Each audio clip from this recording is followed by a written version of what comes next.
Paso de nyuma la bentuma sera. Faso de nyuma nga wilanga bara.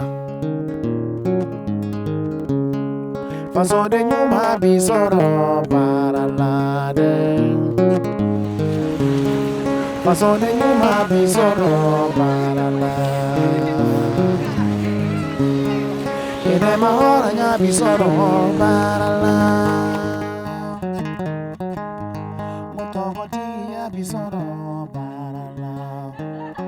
Nabilanga bara. Nabilanga doge.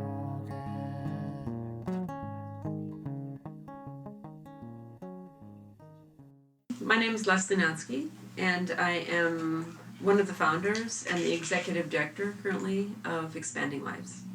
So Expanding Lives is an organization that works with young women from West Africa who are the first generation of girls to go to high school. And the idea is that we will help them to become leaders in their own community. So what we do is we identify girls who have already proven themselves by succeeding in high school and also by overcoming very challenging odds in their own country, and we bring them to Chicago for 6 weeks to attend a conference, a workshop, to help them to become leaders when they come home. My name is Rikos Rosing. My name is Arakastene. My name is Eric Bia. My name is Aimee Isabelle Tulin. I'm from Benin, and I'm the director of Farm Development NGO. So there's a group of us who worked in Niger, specifically in Niger, West Africa, and we noticed that there were a lot of girls who were not attending junior high school. So for example, I taught at a junior high when I was there, and that's a 4-year school, and the first year that I taught there, the girls who were coming in 7th grade, there were about 6 girls for every 45 boys. And 4 years later, there were only 3 of those girls left. And when you get to the high school level, there were only 1 or 2 girls, and at the university level, I had no students whatsoever.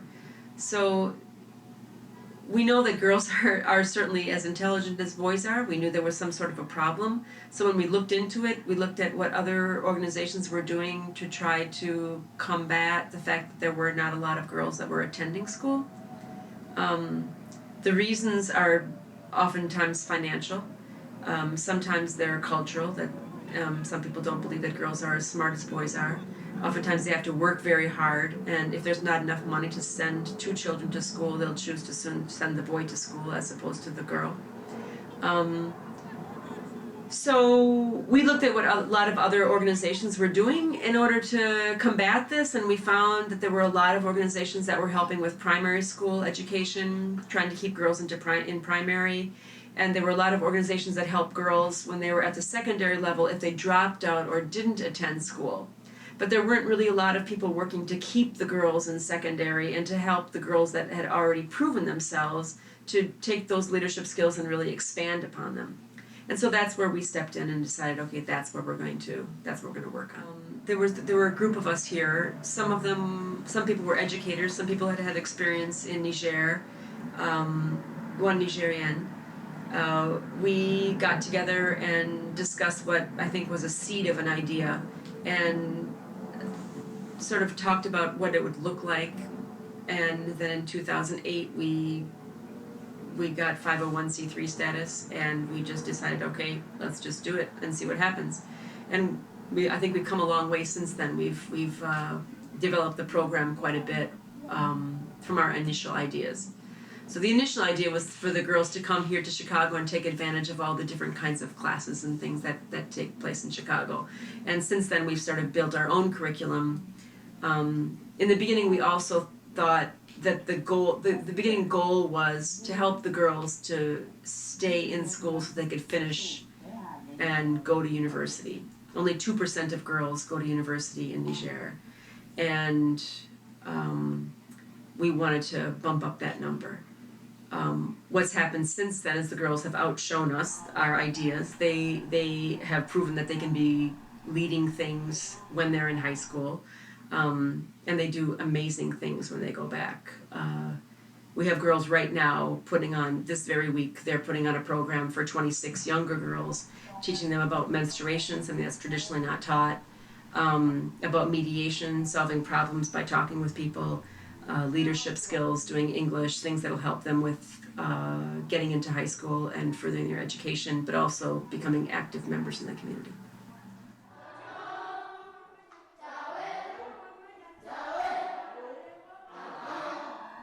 So 2 years ago, there's a core group of us that went to Benin, and again, we brought the Nigerian girls down to Benin and met up with other girls there and had a pretty rich and positive experience in Benin, and found the partner from Aid Development, Women in Development, and we felt like we could work with them, possibly even to help us to connect with other non-for-profits in Benin.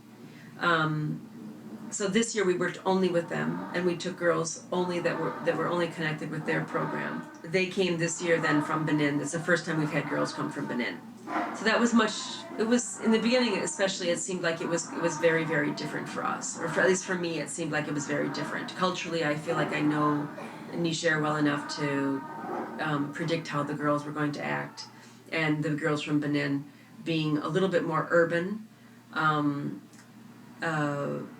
was a little bit of a different kind of feel to the program, but still overall very positive. I mean, we've never had girls from Niger come and just take over the dance program, and this year the girls from Benin they owned that. That was completely theirs. They came with a lot of different kinds of ideas.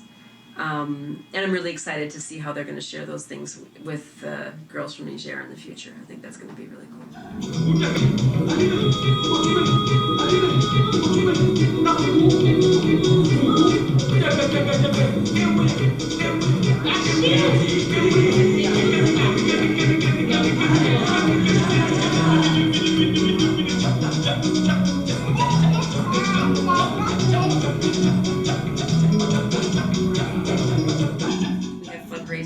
And we have a contributing board, which is great. We have a junior board that runs a number of fundraisers, a union from a local high school, two local high schools that has a charity drive, and we are one of the recipients for that, a 5K, and everything else is just donations from people, just small, a lot of $50, $100, $200, $500 donations that come in from people who either meet the girls or know people who are involved in the program. It's all volunteer, so nobody's paid.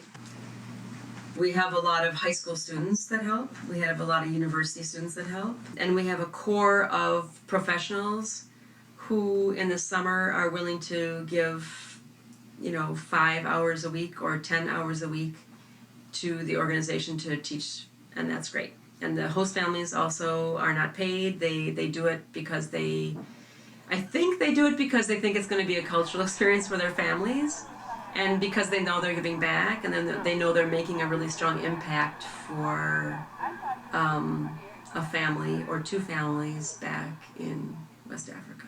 And Expanding Lives pays for everything for the girls. We pay for their identification, the pictures they need for that identification cards, for their passports, their visas, their travel to get all these things done, their airfare, all the classes they take here, the school supplies they get when they're here, health insurance, they see a pro bono dentist while they're here, and then when they go home, we support them with, we give them educational support, and if there's medical issues, we also try to take care of those things because we don't want we know that those are the kinds of things that will hinder their education. What we try to have an equal number of new Americans on the scene, and most of them are young, like at a high school age, that are the girls who are coming from West Africa, their peers.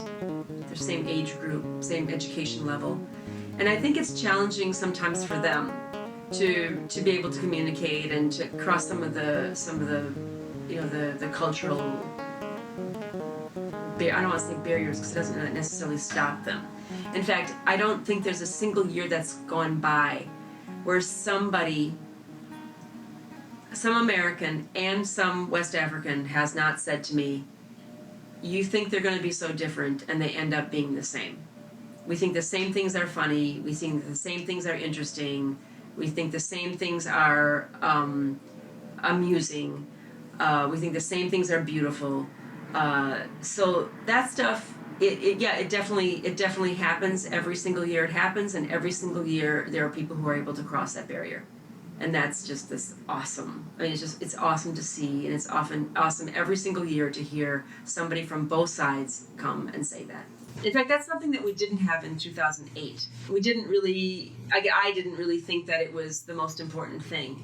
And now when I see what it does for people, when I see how it transforms the way that people think, especially young people, I know that it's really one of the most important components of our lives. But I think at this point now, like, they know that I don't speak perfect French, and I know they don't speak perfect English, so we kind of are able to just figure it out. And like, we never have a conversation that's just in one language. It's always kind of like a mix of things. So I think that's cool, but I think that's something that we've kind of worked out throughout the 6 weeks. We would like to continue to grow things on the Niger and Benin side. A strong group of young women who are there. We have girls now who are employed, who are married, starting to have children, who are settled. We would like to continue to grow things on that side so that impact. I mean, the idea of expanding lives comes from one person having a life that is expanded and full. That name has come to mean that they lead other people to have expanded lives as well. And our girls, as I said, the girls are definitely proving that there.